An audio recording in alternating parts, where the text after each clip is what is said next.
The Thanksgiving Calls, submitted by David M. from Oregon. The phone kept ringing during Thanksgiving dinner. Every time I answered, someone was breathing on the other end. And every time I checked the caller ID, it said the call was coming from inside my house. This happened Thanksgiving 2022. My wife and I were hosting her parents and my brother, 5 of us total. Small gathering. We live in Portland, in a 3-story house we'd bought the year before. Old Victorian, 1890 build. Lots of character, lots of space, lots of rooms we barely used. The day started normal. Cooking, preparing, setting the table. My wife's parents arrived around noon. My brother came at 1. We were having drinks in the living room, catching up, waiting for the turkey to finish. Everything felt relaxed and pleasant. Around 2 in the afternoon, the landline rang. We still had a landline. Came with the house. Old phone jack system throughout. We barely used it. Gave the number to a few people. Mostly for emergencies. Mostly forgotten. But it rang. Sharp. Loud. The old bell sound that landlines make. I answered. Hello? Silence. Then breathing. Slow. Steady. Like someone was holding the phone close to their mouth. Just breathing. Not talking. Not responding. Just letting me hear them breathe. Hello? Who is this? More breathing. Then a click. They hung up. I told my wife someone had called. Probably wrong number. Probably nothing. She nodded. Went back to cooking. I went back to the living room. Rejoined the conversation. Forgot about it. 15 minutes later, the phone rang again. Same ring. Same sharp bell sound. I answered. Hello? Breathing. Same pattern. Same steady rhythm. In and out. Deliberate. Like they were waiting. Listening to me. Hearing my voice. My confusion. My growing irritation. Listen, I don't know who this is, but stop calling. The breathing continued. Didn't change. Didn't stop. Just steady inhalation and exhalation. Then click. Hung up again. I checked the caller ID. The little screen on the landline base. It showed a number. Our number. Our landline number. The call was coming from inside the house. From our own phone. Calling itself. That didn't make sense. I looked at the phone in my hand. The receiver. It was the only handset. We only had one. Old single phone system. One jack. One phone. It couldn't call itself. That wasn't possible. Had to be a glitch. Had to be the phone company. Some technical error. Some crossed wire. I mentioned it to my brother. He's a tech guy. Works in IT. He looked at the caller ID. Frowned. Said that shouldn't happen. Said landlines don't work that way. Said it was probably spoofing. Someone using technology to make the caller ID show whatever number they wanted. Making it look like an inside call when it was really external. That made sense. That was logical. Probably some scam. Probably robocalls. Probably nothing to worry about. We went back to drinks. Back to conversation. Back to waiting for dinner. The phone rang again. 10 minutes later. I let it ring. Didn't want to answer. Didn't want to hear that breathing again. But my father-in-law was closest to it. He picked up. Said hello. His face changed. He pulled the phone away from his ear. Looked at it. Looked at me. Someone's breathing. Not talking. Just breathing. He hung up. Checked the caller ID. Same thing. Our number.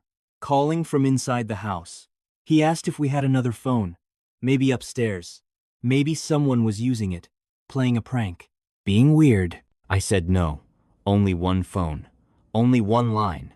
No extensions. No other devices. Just this one phone. Just this one receiver. Nothing else connected to the landline. Nothing that could be making these calls. We searched anyway. Went through every room, every floor, checked every phone jack, found nothing. No phones plugged in, no devices connected, just empty jacks, just rooms we barely used. Just space and silence, and the growing feeling that something was wrong. Something we didn't understand. Something that didn't follow normal rules. We went back downstairs. Dinner was almost ready. My wife was putting final touches on everything. told us to sit down, get ready to eat, forget about the phone, probably just technical issues. Probably nothing. We'd call the phone company tomorrow. Get it sorted out. For now, just enjoy Thanksgiving. We sat down, said grace, started passing food. The phone rang again. Nobody moved. We all just looked at it, sitting on the side table, ringing, demanding attention, demanding someone answer, someone acknowledge, someone engage with whatever was on the other end. My wife stood up, walked to the phone, picked it up, didn't say hello, just listened. Her face went pale. She put the phone on speaker. We all heard it, breathing, but different this time, heavier, faster, like someone was excited, like they knew we were all listening now, like they'd been waiting for this moment, for all of us to pay attention, for the game to reach this point. Then a voice, whispered, barely audible, but clear enough. I can see you eating. My wife dropped the phone. It clattered on the floor. The breathing continued through the speaker. Then the whisper again. All of you, around the table. I can see everything. I grabbed the phone, yelled into it. Who is this? Where are you? Breathing. Then click. Silence. Dead line. I ran to the windows, looked outside. The street was empty. No cars, no people, no one standing in our yard, no one visible anywhere. Just November darkness. Just our quiet residential street. Just nothing. My brother checked the caller ID again. Same thing. Our number. Inside the house. He pulled out his cell phone, called our landline. It rang. Different ring. Normal modern ring. Not the old bell sound. Not the same pattern. The caller ID showed his cell number. External call. Normal. Explainable. These other calls, the breathing calls, they were different. They had the old ring, the original bell sound, like they were coming from inside the phone system itself, like they were using the original wiring, the old infrastructure, something we couldn't access, couldn't control, couldn't stop. We unplugged the phone, disconnected it from the jack, cut off its power, cut off its ability to ring, to connect, to bring whatever was on the other end into our home, into our Thanksgiving, into our awareness. We tried to finish dinner, tried to pretend everything was fine, but nobody could eat. We all kept looking at the unplugged phone, sitting there, silent, dead, but somehow still threatening, still connected to whatever had been calling, whatever had been breathing, whatever had been watching us eat. My father-in-law asked if we had security cameras. We didn't.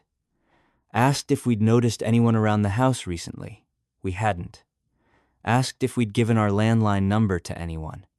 We'd barely given it to anyone. Just a few close contacts. Just emergency backup. Nothing that would explain this. Nothing that made sense. After dinner, we searched the house again. More thoroughly this time. Checked every closet, every room, every space where someone could hide, where someone could watch, where someone could make calls and claim to see us. Found nothing, no one, just our house, just our belongings, just empty spaces and locked windows and no explanation. My brother suggested we check the basement.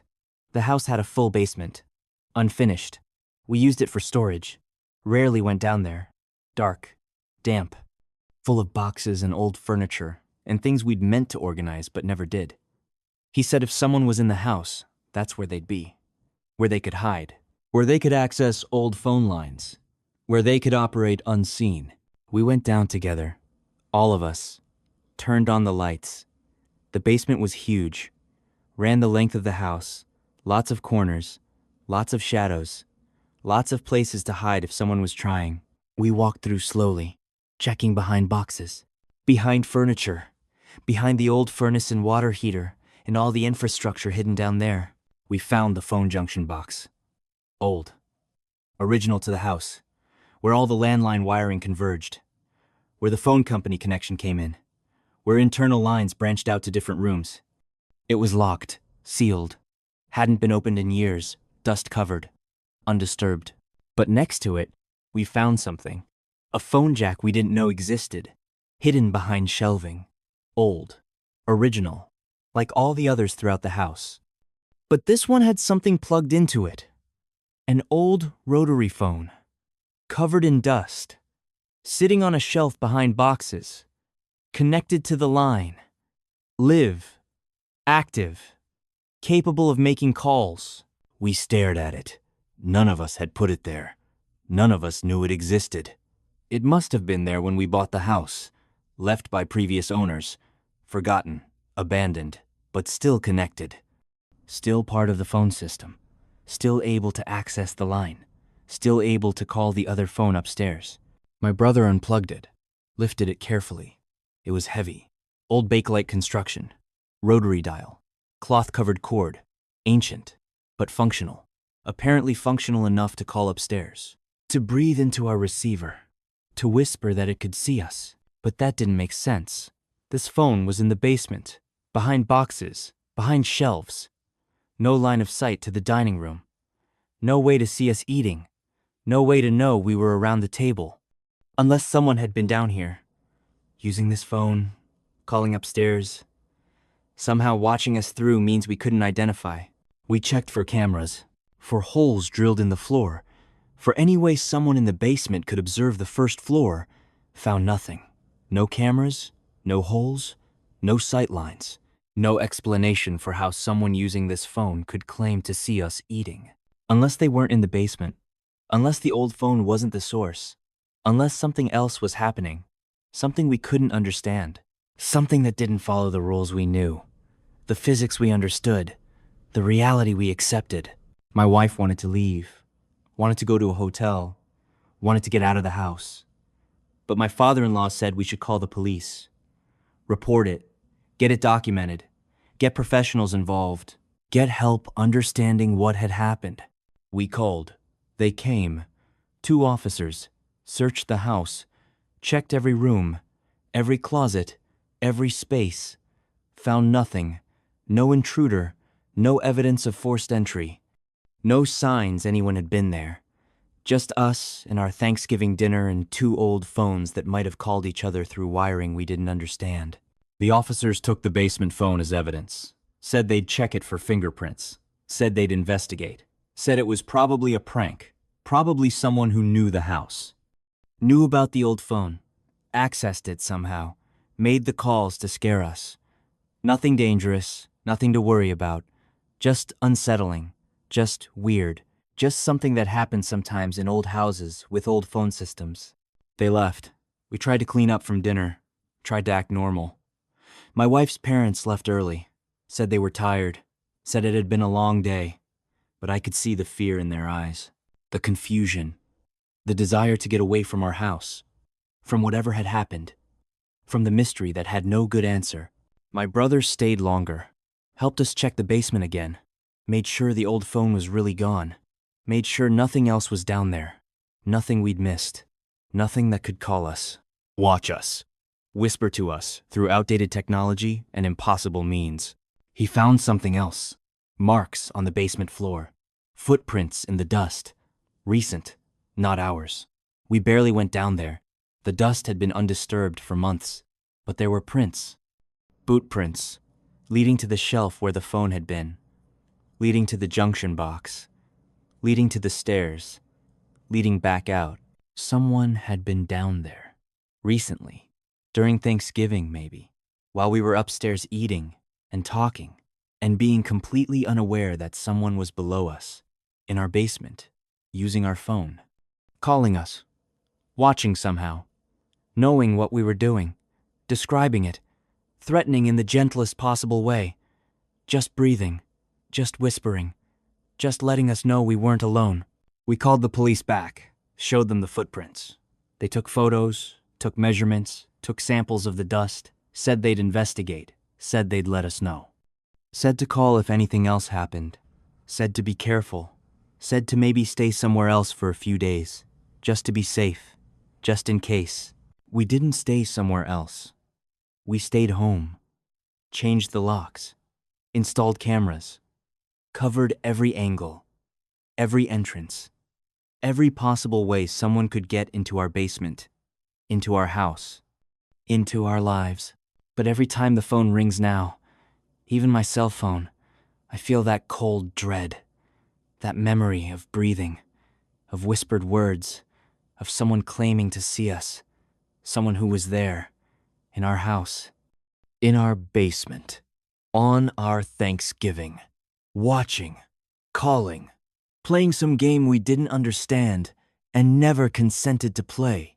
The police never identified the prints, never found who made them, never explained how someone got in and out without us knowing, without triggering anything, without leaving more evidence. Just those footprints in the basement dust, and the memory of breathing on the line, and the knowledge that someone was there and might come back. We don't host Thanksgiving anymore. Can't.